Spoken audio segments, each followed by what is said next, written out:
This is Professor Robert Fletcher, and I hope to address the history of a company called ProVision Operation System.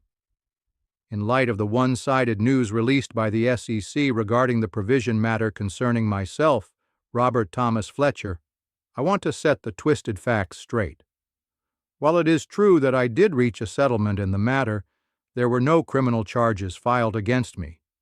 To my disgust, there were plenty of allegations and nasty name-calling, and later I found that these allegations are the same kind of outlandish claims that are their typical bully tactics they use on hundreds of people every year.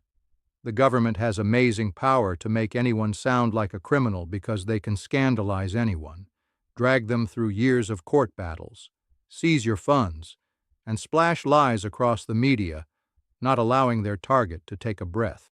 The SEC and government tactics are worse than bullying people.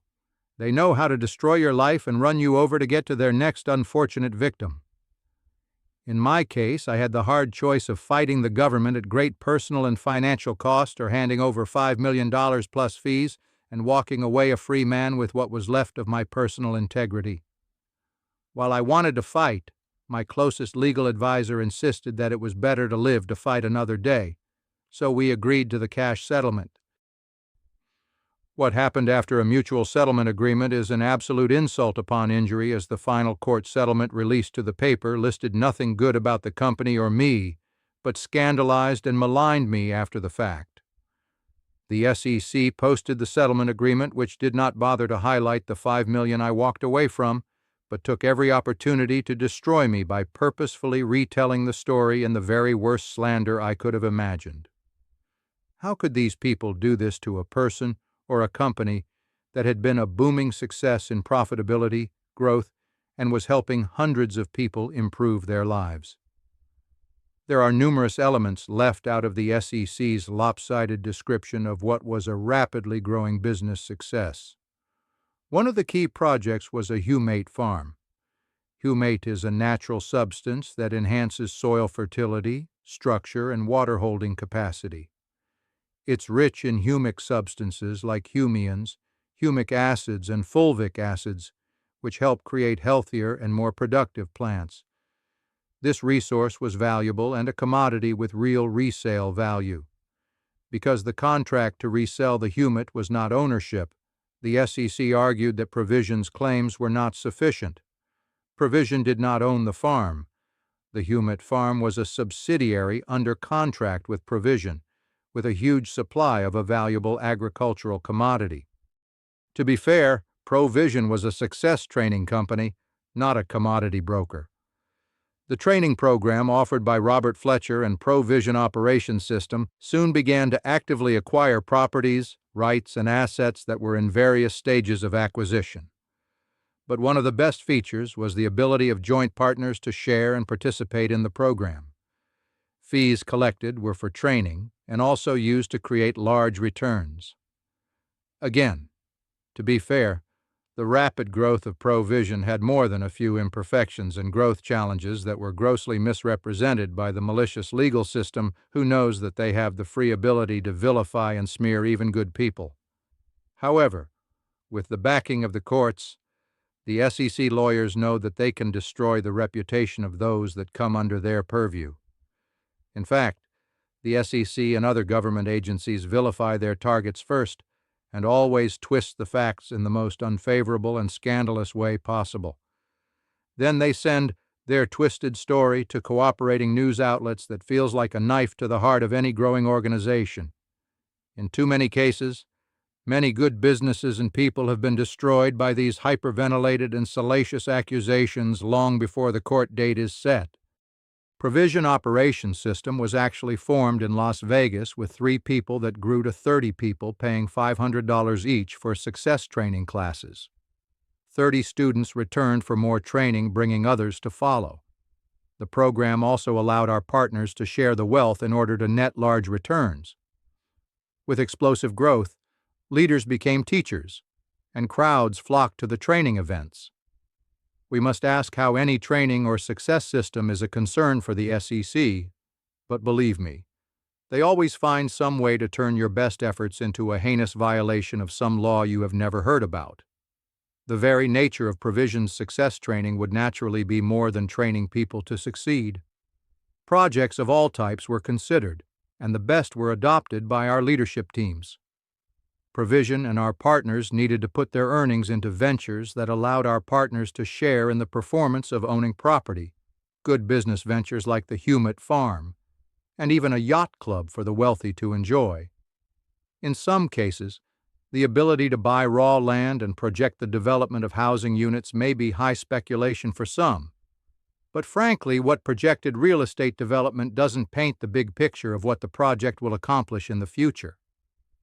Such real estate developments, if not abruptly condemned by the legal system, are often multi-million-dollar opportunities. ProVision was soon teeming with excited entrepreneurs bringing projects in for consideration, testing ideas to see if members wanted to participate, and making early speculative projections of what the projects could accomplish.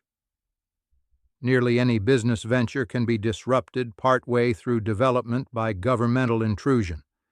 If a real estate project was pounced upon in the fundraising stage, it would be obviously underfunded, may have contracts pending, and plans yet to be accomplished. Every great project is literally a running failure until it reaches critical mass when the profits roll in. This early vulnerability means that any company that is reviewed by the SEC may be called a fraud.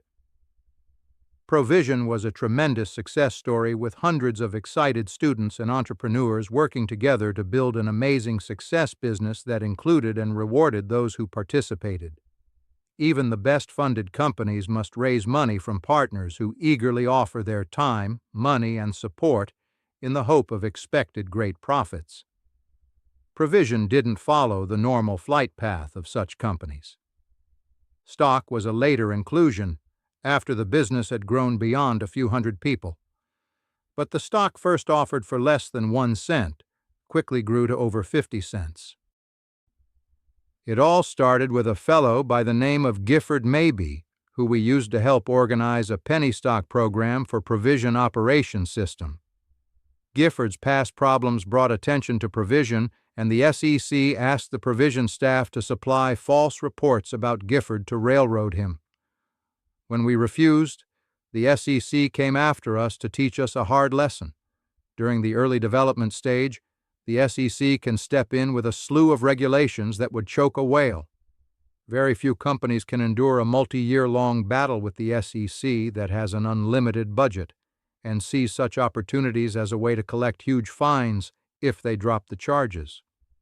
This seems like a form of a protection racket to those who are bullied by a government seeking to justify its existence and collect fines.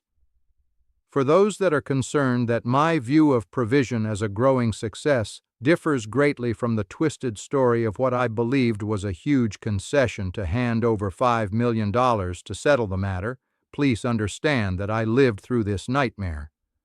And the real story isn't found in the SEC twisted and malicious report.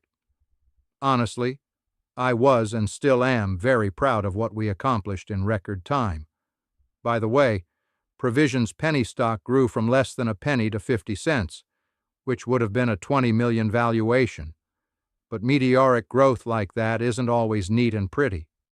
Here is a series of contemporary documents that show that ProVision shares grew by a whopping 1,900%, and shows that ProVision Operations System had ongoing deals in real estate, seminars, pre-foreclosed homes, and land development. We had teams working hard on these projects, contracts in process, and money in the bank. We were growing fast in the first 3 years, and the future looked bright. At least until the vultures showed up looking for their next meal. I suppose that we could have gone through the hassles of multi-year compliance deadlines, hired a team of attorneys and accountants, and waited for years to grow the company. Can you even imagine how many companies failed just getting through the gauntlet of compliance, filings, and early costs that we call the burn rate, as cash is not used for growth but an endless parade of fees? I hope to tell more of the ProVision story going forward, but right now I need to set the record straight. Starting a company from zero is hard, very hard. No one maps out the path for you because you have to invent the plan as you grow. I didn't think about contracting with a humate farm that had great earning potential when we started. I wanted to inspire people to learn the fundamentals of success and develop their own path to real wealth. Dealing with the SEC is like an ugly, nasty, hateful divorce. No matter how you may have tried to make the marriage work, paid your bills, or supported your children, the now vicious spouse uses every moment of the marriage to make you sound like the most horrible person in the world. They will lie, twist the story, defame, accuse, and loudly bring out your every flaw or imagined discretion. The best marriage can turn into your worst nightmare. Friends, I am proud, actually, quite proud of the success of ProVision. I gave millions to walk away from the fight, and I thought that would settle the matter as I moved on with my life. The final, unexpected insult was the vilifying and twisted story that the SEC put out after we had agreed to a friendly and final settlement. I believe that it is not what it takes to knock you down, but what it takes to keep you down. None of us will go through life unscathed. Bad things happen, and some of those bad things are extraordinarily unfair. I hope that knowing how things work in a hostile government system, you will now understand that fighting against an unfair attack is something to appreciate because this happens far too often in the business world. I think that it's time to move on and stand tall, and I would appreciate your support as I wish to spend the remainder of my life helping people find their success in life. If you have a social media account, share this message where you can. Let's overcome the evil with good and do good wherever we can. Thank you for listening.